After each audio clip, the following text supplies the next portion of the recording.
हाय, आज ना आमच्या घरी एक नवीनच प्रयोग झाला आहे. काय ते तुमच्यासोबत पुढे शेअर करते. पण सकाळच्या थंडीपासून वाचण्यासाठी बघा, अंघोळ झाल्यावर माझ्या असे उद्योग करावे लागतात. आज नाश्त्यासाठी मस्त मसाले भात परतला होता आणि बघा, पुढे बसलेला पक्षी दाखवण्यामध्ये मला समजलं की माझ्या फोनची व्हिडिओ क्वालिटीसुद्धा किती छान आहे. त्यानंतर छान देवपूजा करून घेतली आणि आज मला कॉलेजला सोडण्यासाठी सचिन होते.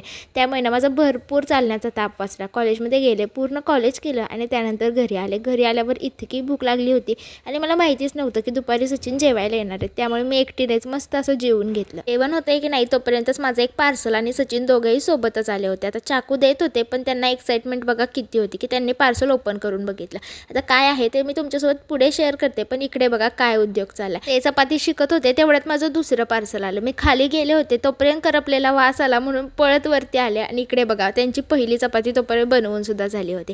थोडासा पहिल्या चपातीचा खाकरा झाला होता पण दुसऱ्या 2 चपात्या त्यांनी खूपच छान बनवल्या होत्या. चला आता 2 पार्सलमध्ये काय आलं ते तुमच्यासोबत शेअर करते. एका पार्सलमध्ये होते लॉन्ड्री बॅग आणि दुसऱ्यामध्ये होते टूथब्रश होल्डर. एका टूथब्रश होल्डरचे बो निघून पडलाय ते तर तुम्ही बघितलंच असेल. त्यानंतर संध्याकाळी मस्त असं मी मीठ वांग बनवलं होतं. या पद्धतीचं वांग आहे ना मी लग्न झाल्यानंतरच शिकले. एकदा रेसिपी नक्की तुमच्यासोबत शेअर करेन.